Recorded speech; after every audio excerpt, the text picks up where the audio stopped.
नमस्कार बच्चों, कैसे हैं आप लोग। बच्चों, आज हम आपकी पाठ्य पुस्तक रिमझिम भाग 5 का पाठ जो है 6 पढ़ेंगे, चिट्ठी का सफ़र। तो बच्चों, चिट्ठी का सफ़र।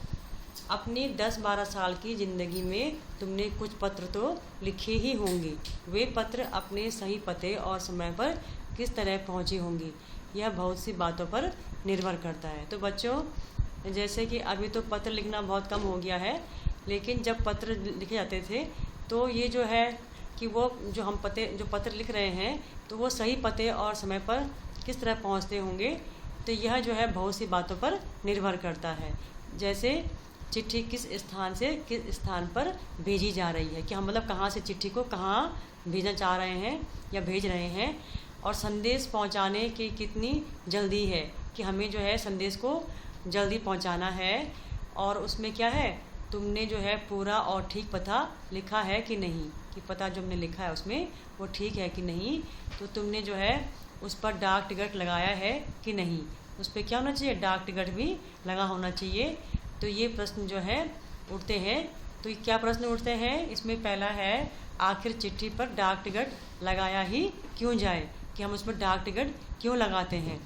और दूसरा जो है, इसमें पूरे और ठीक पते से क्या मतलब है, कि मतलब पूरा और ठीक पता क्यों लिखते हैं हम, ठीक है।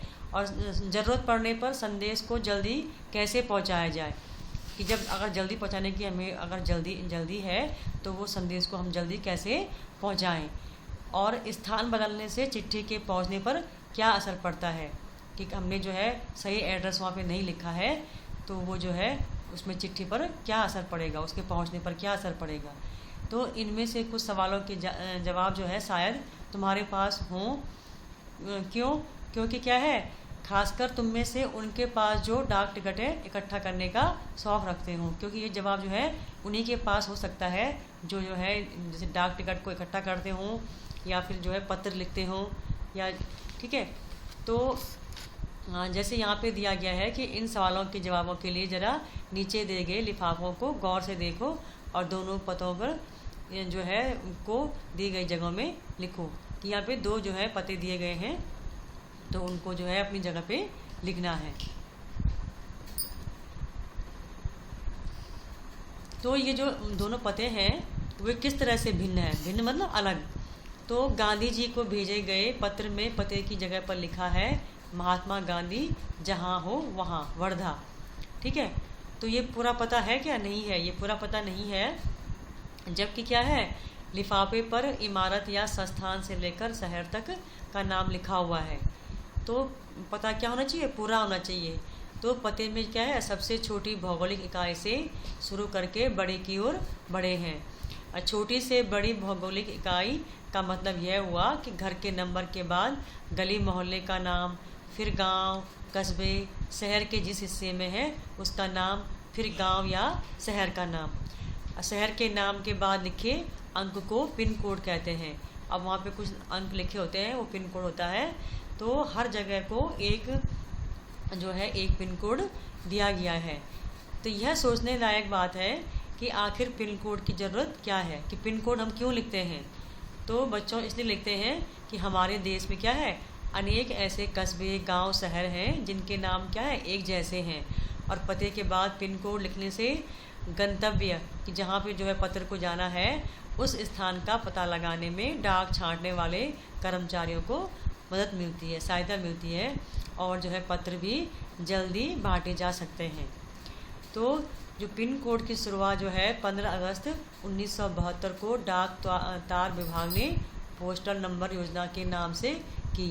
तो जाहिर है कि गांधी जी को मिले इस पत्र पर और उन्हें मिले किसी भी पत्र पर जो है पिन कोड का इस्तेमाल नहीं किया गया था। फ़र्क सिर्फ पिन कोड का ही नहीं है, समय के साथ डाक सेवाओं में निरंतर बदलाव और विकास होता रहा है, क्योंकि उस समय जो है पिन कोड नहीं थे, और अब क्या है, जो डाक सेवा है उसमें क्या है, निरंतर जो है लगातार जो है उसमें बदलाव और विकास होता रहा है, ठीक है। तो बहुत पुराने समय में जो है कबूतरों के द्वारा संदेश भेजे जाते थे। तो जब बहुत पुराने समय में जो है उस समय क्या करते थे लोग, संदेश को कबूतरों के द्वारा जो है वो भेजते थे। जब क्या है संदेशवाहक कबूतरों की बात हो रही है, तो उन इंसानों की बात कैसे न हो जो ऐसे समय से डाक पहुंचाने का काम करते रहे जब संचार और परिवहन के साधन बेहद सीमित थे। अब क्या है, कभी तो कबूतरों ने जो है संदेश पहुंचाया, लेकिन फिर क्या है उसके बाद जो है कुछ ऐसे इंसान कुछ इंसान ऐसे भी थे कि जिन्होंने जो है ऐसे समय में जो है डाक को पहुंचाने का काम किया है कि जब क्या है संचार और परिवहन के साधन क्या थे, बेहद सीमित थे, बहुत ही कम थे। तो उस समय जो है कुछ लोगों ने ऐसे समय में भी डाक पहुंचाई है। तो बात हो रही है उन हरकारों की, हरकारें यानी जो डाकिए होते हैं कि जो कि पैदल ही आम आदमी तक चिट्ठी पत्री पहुंचाने का काम करते रहे। जो जैसे कई ऐसे क्षेत्र हैं, दुर्गम क्षेत्र, जहाँ पे पैदल ही लोग चिट्ठी पहुंचाने का काम करते रहे हैं। और जो राजा महाराजाओं के पास क्या होते थे, घुड़सवार हरकारें हुआ करते थे। उनके पास जो डाकिए होते थे वो घोड़े पर बैठ के जो है वो डाक को पहुंचाने का काम करते थे। तो हरकारों को न सिर्फ हर तरह की जगहों पर पहुंचना होता था, बल्कि डाक की रक्षा भी करनी होती थी। कि जो एक तो ऐसा है कि उन्होंने जो है वह डाक को वहाँ पे पहुँचाना है, और उसके अलावा भी क्या था, उन्हें डाक की रक्षा भी करनी होती थी। तो डाक की रक्षा उन्हें किससे करनी होती थी, तो वहाँ जंगली इलाके थे जहाँ पे पैदल जो है जाते थे, और वहाँ पे डाकू, लुटेरे और जंगली जानवरों की चपेट में आने का जो डर था वो हमेशा बना रहता था। तो आज भी जो है भारतीय डाक सेवा जो है दुर्गम यानी बहुत ही दूर जहाँ पे पहाड़ी इलाके हैं वहाँ पर जो है डाक पहुँचाने के लिए हरकारों पर ही निर्भर करती है। तो जम्मू कश्मीर के लद्दाख खंड में क्या है, पदम, जस्कार जैसी कई जगह हैं जहाँ जो है हरकारें डाक पहुँचाते हैं। आजकल तो संदेश भेजने के लिए नए नए और तेज़ साधन आसानी से उपलब्ध हो गए हैं। जैसे आप लोग देखते होंगे आजकल तो नए जो संदेश भेजने के क्या हो गए, नए नए तरीके और साधन जो है उपलब्ध हो गए हैं। तो डाक बांटने में क्या होता है, हवाई जहाज़, पानी के जहाज़ और जाने कौन कौन से साधन जो है इस्तेमाल किए जा रहे हैं। डाक विभाग भी पत्र, मनी ऑर्डर के साथ जो है ईमेल, बधाई कार्ड आदि लोगों तक पहुंचा रहा है। तो कबूतरों की उड़ान से लेकर हवाई डाक सेवाओं तक का सफ़र जो है दिलचस्प करने वाला है। यह जो है यह सोचकर आश्चर्य होता है कि कबूतर जैसा पक्षी संदेशवाहक भी हो सकता है। तो कबूतर की जो है कई प्रजातियां होती हैं, इनकी जो जातियां होती हैं कई होती हैं।